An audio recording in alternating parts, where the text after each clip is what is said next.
Good morning, everyone from South Africa, and thank you for registering and making time available to join the webinar. So, as I've mentioned during all the communication, that the point or the topic of the webinar is Dr. Abazid from Charité Hospital in Berlin is going to share just more insights on how they introduced the ERAS protocol at the hospital. It's the first hospital in Berlin where the thoracic surgery department introduced the ERAS protocol successfully. And yes, and then further on, Dr. Abazid will also explain just the drainage systems that they use that allowed them to successfully introduce the ERAS protocol at the hospital. So enough from my side. I'm going to welcome Dr. Abazid from his side. I look forward to Doctor's presentation, and I'm sure there's a lot of attendees here is also looking forward to Doctor's presentation and how Doctor and Doctor's colleagues at Charité Hospital introduced and successfully is implementing the ERAS protocol. So I want to hand over to Doctor. Thank you, Doctor, for your time, and the floor is Doctor's. Thank you, everyone. Thank you for watching and listening, ladies and gentlemen. I hope everybody is hearing well. Today, I would like to give you an insight into the implementation of ERAS at Charité Universitätsmedizin in Berlin, and at the same time, I present which chest tube systems we use to implement sufficient ERAS program. First of all, my conflicts of interest. I have no conflict, so I would like to give you any hints and any information what we see, what I know. And first of all, what ERAS is, what does it mean? ERAS is a multimodal concept that is not about preventing or avoiding surgical complications, but about preparing patients for surgery in the best possible way and preventing accompanying organ dysfunctions such as pneumonia. Tim Batchelor published the ERAS guidelines in 2019, and these guidelines contain 45 items that the ERAS Society has defined. The ERAS concepts are now used in over 150 hospitals worldwide in 30 different countries with 10 different surgical protocols. There are now more than 30% less complications, and the length of the hospital stay is also being reduced by over 30%. With the optimized perioperative management, which is interdisciplinary and operation-specific, the goal is reached at the minimize stress response of the operation and prevent organ dysfunctions. The ERAS guidelines can be divided into different perioperative phases, whereby a distinction is made between pre-stationary, preoperative, intraoperative, and postoperative. In the pre-stationary phase, the main focus is on patient contact and providing the patient with detailed information. Equally important points are the stop smoking, abstinence from alcohol, and rehabilitation. The rehab, for example, the preparation of the patient in terms of good nutritional structure and good breathing training. In the pre-operative phase, the focus is on thrombosis prophylaxis and restrictive sedative pre-medication. In the intraoperative phase, the focus is on antibiotic prophylaxis and PONF prophylaxis. if possible, opioid-sparing analgesia or regional anesthesia should be used. For us surgeons, minimal invasive surgery is, of course, a priority. And if open surgery is necessary, then it is not that invasive and gentle to the muscle. Postoperatively, effective pain management is the important thing to enable early mobilization and the Da hast management recht. of the chest drainage. Mach das aus. Plays an important role in this. This what I would like to focus on today. The chest tube management plays a major role in the ERAS guidelines. Routine suction therapy is not always recommended. Drainage removal is recommended if less than 450 milliliters have evacuated from the drain over 24 hours. The smallest possible drainage should also be used to avoid the drain pain.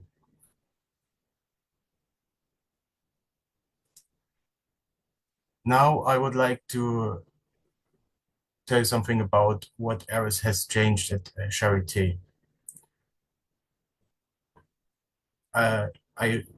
To give you a brief outline, what ERAS has changed at Charité, here's a comparison of how patients were treated before ERAS was implemented. Ultimately, we were able to implement ERAS at Charité in 2023. Due to a long-term process and the establishment of all structures and registers, this took that time. We used to admit and inform patients 1 day before the operation. This means that there was sometimes little time for a good transfer of information. There were many conventional open operations or what's with three-portal approach. Urinary catheters or chest drains were in place or longer postoperatively. The patients were transferred to the intensive care unit, sometimes postoperatively. So mobilization was then only possible for a short time on the first or second POD. The pain therapy was also very opiate orientated.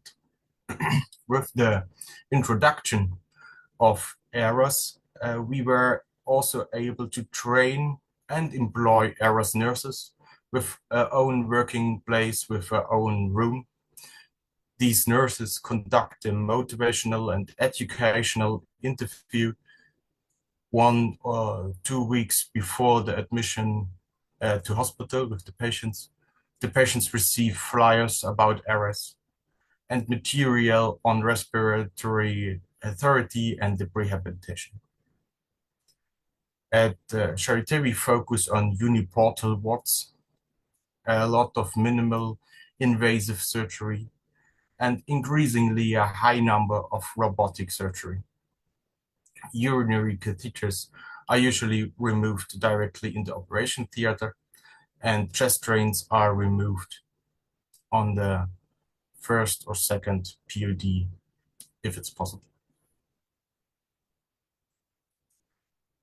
Postoperatively, patients are usually transferred to the normal ward, and early mobilization takes place on the first postoperative day. This is what in the ERAS guidelines and what Tim Bachelor was published, that with up to 4 hours and then further increased to 6 or 8 hours out of the bed. So early mobilization plays a special role in ERAS. However, patients must know that they can and should mobilize with the chest tube. The results of our ERAS concept are still being evaluated, but at this point I can say that we have already achieved good intraoperative and postoperative results compared to the time before ERAS implementation. However, we look at the pre and post stationary results, we have seen a significant increase from 43 to 73% improvement. As we all know, ERAS exists for many different surgical subjects. In thoracic surgery, in particular, however, there is hardly any issue in the ERAS concept that is as relevant as the chest drain. The key of a good ERAS program is a good chest drain management, and thoracic drains have evolved over time. However, the function is the same today as then in the past. It is about detecting bleeding, preventing attention pneumothorax, and allowing the lung to fully expand more quickly. We are all familiar with the old bulky drains that made it difficult for patients to mobilize early and were complicated to handle. If the systems fell over, they had to be replaced, and a large amount of water was needed to fill the systems. The next generation of the analog chest drains systems has been developed further, and it makes it possible the patient to mobilize. The valve, which we see in this picture, allows suction to be applied in front of the drain. The chest drain system are easy to empty, and the patient can understand how they work. And this is what making them possible for a home care concept.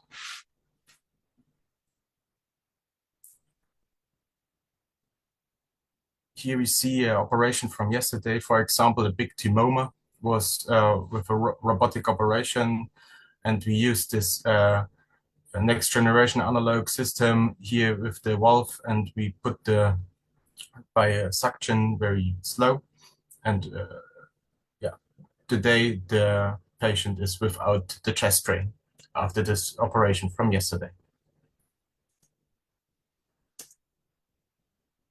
We all know about the digital chest drains, and the systems also play an important role in the ERAS concept and is recommended in the ERAS concept. They offer the considerable advantage of tracking an air leak, and this is the big plus point, that they can tracking the air leak and measure the air leak. They are also easy for the patients to carry and also to handle due to their size. Now to pros and cons for the next generation analog drain systems. With these systems, the patient could be early mobilized. It's possible to detect an air leak, but not to measure the air leak. But it's also you can combine with small Breuex drainage, for example, or big drain systems.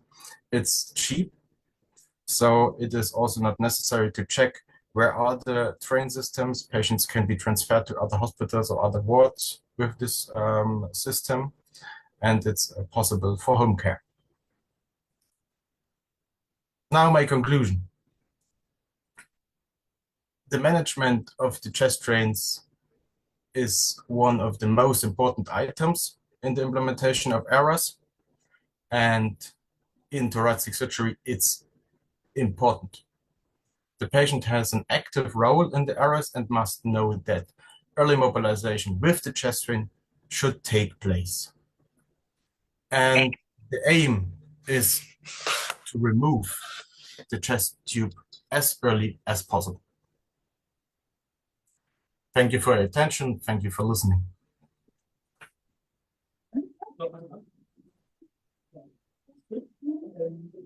Thank you, Dr. Abazid, for your time and your presentation. I see we have a hand raised. May I ask just to post a question in the chat box, Nang. Then my other question is, do we have any other questions for Dr. Abazid related to his experience with the ERAS protocol and the drainage systems that he spoke about during the presentation?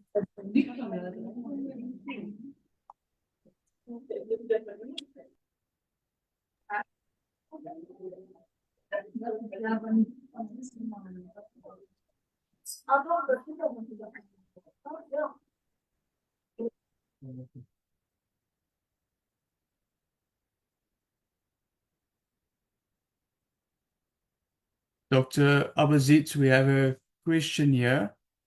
The question is, how is doctors' experience using the Sanapi chest drain and the unique indicators that the Sanapi chest drain show for airlift monitoring as an analog chest drain system where we reference to fluid above the valve and the indentation of the bulb compared to the digital drainage where would doctors say that is a similar clinical indication of the representation of an air leak?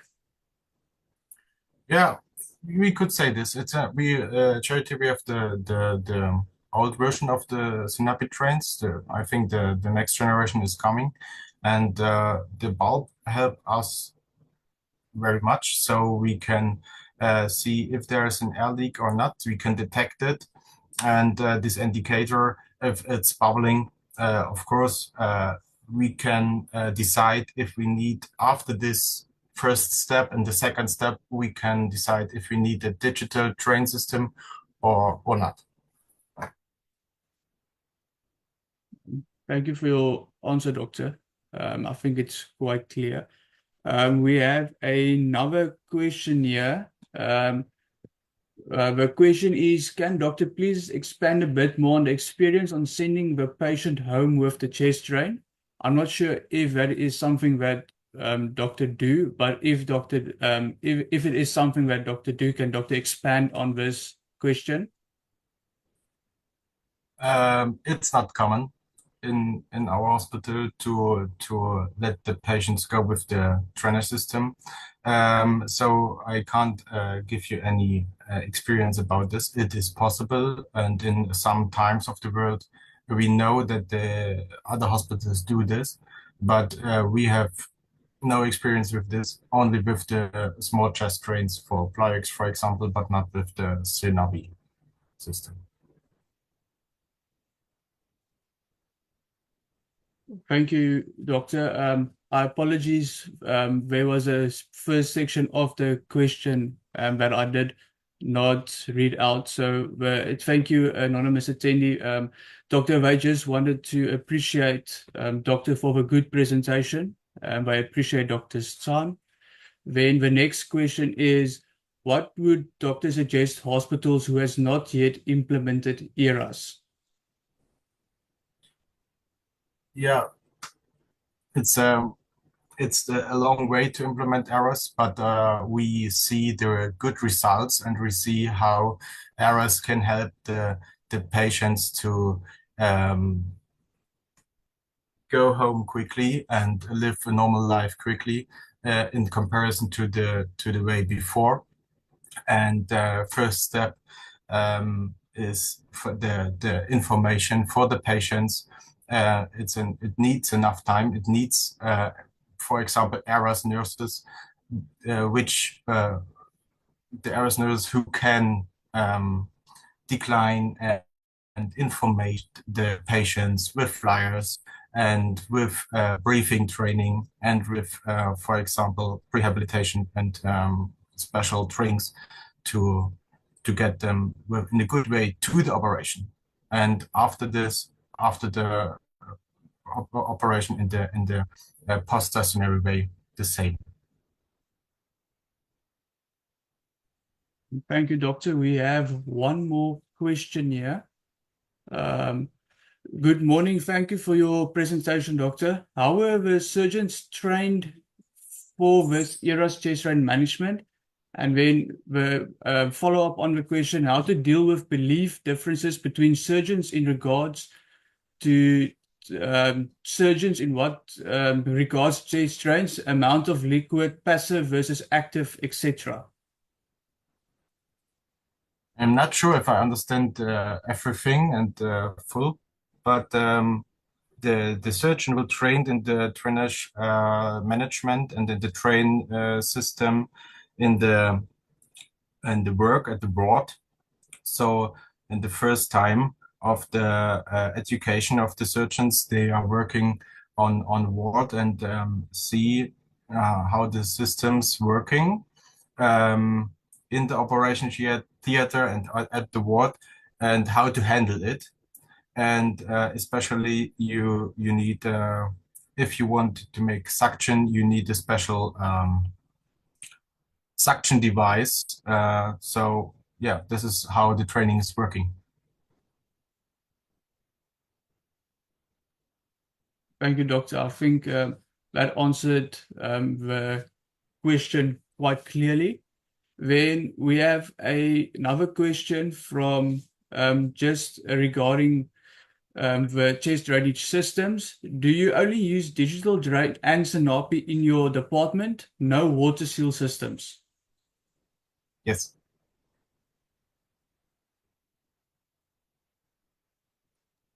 So that is it. Doctor, can you maybe just expand on the question? Yeah, this is the way we do it. In normal water locking system, we use it some years ago at the intensive care unit, I know, but in the normal ward today, we use digital systems and Synapi.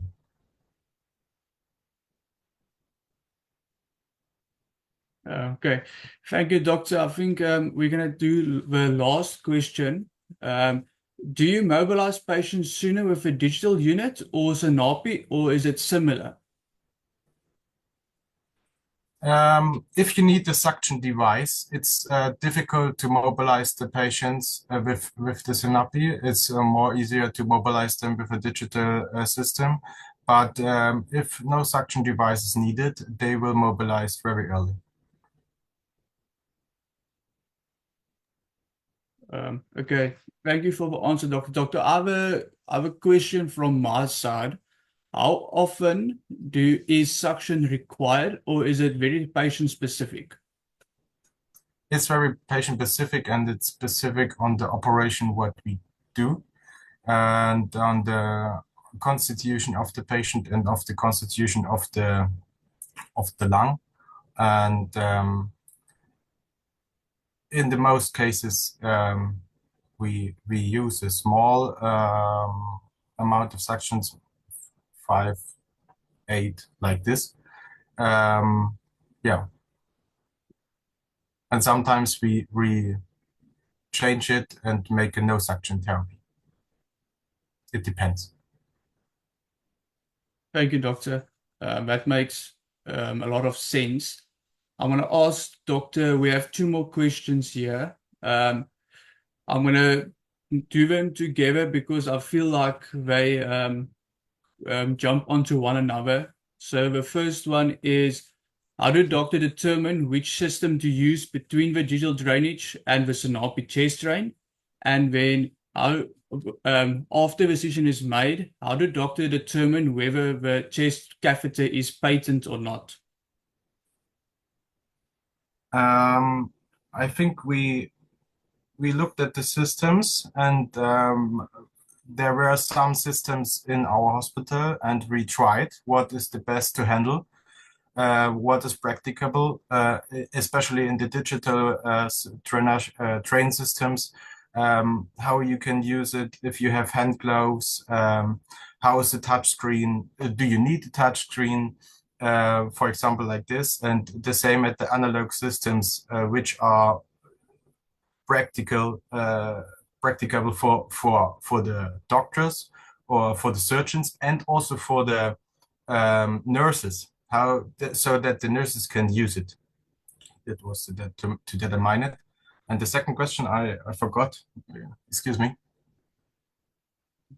No stress, doctor. The second question was, how did doctor determine whether the catheters are patent or not? The catheters are what? Or patent not blocked, so the drainage is happening. In the most ways, the drains necessary it's happening. So it's very sudden that we don't use a drain. Okay. Thank you, doctor. We don't have any more questions in the chat. So I'm going to say thank you, doctor, for your time. Thank you for everyone who attended and your availability. If there are more questions, I'm not seeing any, but however, we will answer them in the Q&A afterwards. Thank you for your time, doctor. We're going to end the webinar now. Goodbye, everyone. Best of, yes, from South Africa. All the best for the rest of the day or evening, depending on your time zone. Bye-bye. Thank you.